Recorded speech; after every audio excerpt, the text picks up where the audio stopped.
গুলশানে বাড়ি করবে, আমার লাভ কি? আমাদের জীবন দিয়ে লাভ কি? ঠিক কিনা জোরে কম। যুবকদেরকে বলবো 5 ওয়াক্ত নামাজ পড়বা, যারে ভালো লাগে তারে ভোট দিবা, বাধাবাধি নাই। তবে আকলের কাছে আমি প্রশ্ন রাখবো, এমন মানুষের ভোট দিবি না যে লোকটা জানাজা ছাড়া কোনো নামাজে হাজির হয় না। এমন লোকেরা ভোট দিবা যার নামাজ আছে, রোজা আছে, ইসলাম আছে, কালিমা আছে, টুপি আছে। যারে ভোট দিলে কিয়ামতের দিন আপনি বাঁচতে পারেন। নামাজ পড়ি, রোজা রাখি, আমার যদি পছন্দ না করে আপনি গাঁজা কোম্পানির হেডমাস্টার, আপনিও আর এক গাঁজা করে দেন, কিয়ামতের মাঠে আল্লাহ আপনারা সুমা দিব, অবশ্যই পাকড়াও করব। এই জন্য আমার আল্লাহ তাআলা ডাক দিয়ে বলেন, মা সালাকাকুম ফি সাকর, ক্বালু লাম নাকু মিনাল মুসাল্লিন ওয়া লাম নাকু নুতঈমুল মিসকিন ওয়া কুননা নাকুদু মাআল কায়দিন। 4টা কাজ তোমরা করবে না, হাসতে হাসতে জান্নাতে যাবে, ঠিক কি না? 1 নম্বরে আজ থেকে নামাজ ছাড়বো না। কতক্ষণ না কেন? আজ থেকে নামাজ ছাড়বেন না। 2 নম্বরে আজ থেকে কারোর গীবাত করবেন না। রাজি আছেন কিনা? 3 নম্বরে আজ থেকে আপনি আমানতের খেয়ানত করবেন না। সমাজে এমন হাজি সাহেব আছে, ভাতিজারে দেখতেই পারে না, ভাই মারা গেছে ভাতিজার জমিনটা লিখে দেয় না, এইভাবে মারা যায়। আপনারা বলেন এই লোকটা যদি জমিন ফাঁকি দিয়ে মারা যায় তাহলে জান্নাতে যাবে না জাহান্নামে যাবে?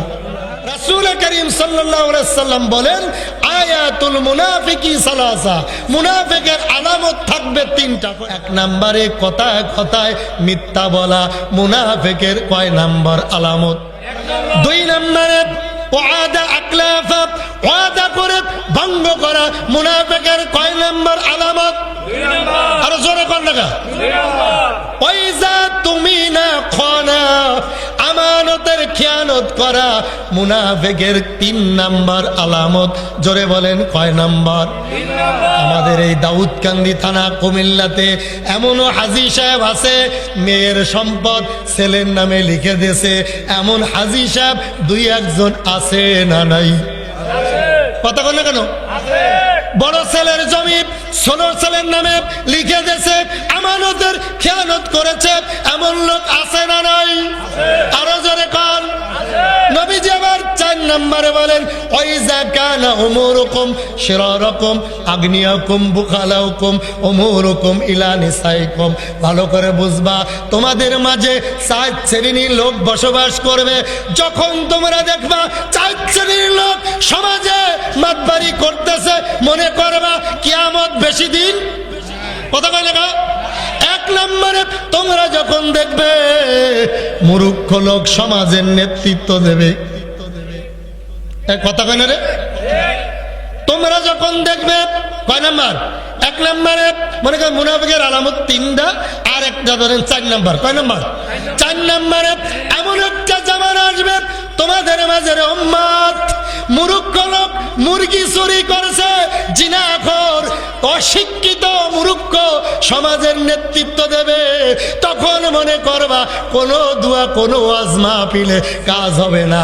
ওয়াজ মাহফিল প্রতিদিন হয়, মসজিদের জুতা চুরি বন্ধ হয় না। কথা বল না কেন? নবীজি আমার বলে 5 নম্বরে, কয় নম্বর মুখস্থ করতেছেন? 5 নম্বরে নবীজি বলেন, এমন একটা জামানা তোমাদের মাঝে আসবে রে উম্মত, তোমরা দেখবা পুরুষের দাম থাকবে না, পুরুষে আয় করবে, ইনকাম করবে, আর ব্যাগ নিয়ে গরিপুর বাজারে নারীরা বাজার করবে। পুরুষেরা বিদেশ করবে, বড় ভাইয়ের নামে অ্যাকাউন্ট থাকবে না, বাবার নামে অ্যাকাউন্ট থাকবে না, অ্যাকাউন্ট করবে লাইলি বেগমের নামে। 10 বছর বিদেশ করে বাড়িতে এসে দেখে ঘরে লাইলিও নাই, ব্যাংকের টাকাও নাই। ঠিক কিনা জোরে কও? বন্ধু, নবীজি আমার বলেন, এমন একটা জামানা আসবে পুরুষের মূল্য কমে যাবে। দুধ বাজারে মহিলা, কাপড় বাজারে মহিলা, মাছ বাজারে মহিলা, ডাইনে মহিলা, বামে মহিলা, পিছনে মহিলা। ও মা, উপরে চাই দেই ছাদে আরো 3টা। কথা কয় না রে? ঠিক কিনা জোরে কও মুসলমান? সবাই ওয়াজ করে দাওয়াত পাইতে, আমি ওয়াজ করি যেন আমার দাওয়াত না দেয়, কারণ আমার দাওয়াতের অভাব নাই। দাওয়াতের মালিক একমাত্র কে? হক কথা বলবো। আসাকিতুন আসাকিতু আনিল হাক্কি আশ-শাইতানু মিনাল আকরাস। যে হুজুরে হক কথা জানিও মাইরের ডরে, জেলের ডরে, নেতৃত্বের ডরে ইমামতি চলে যাবে, মানুষের দাওয়াত দেবে না, এইগুলো ভয় করে হক কথা গোপন করবে।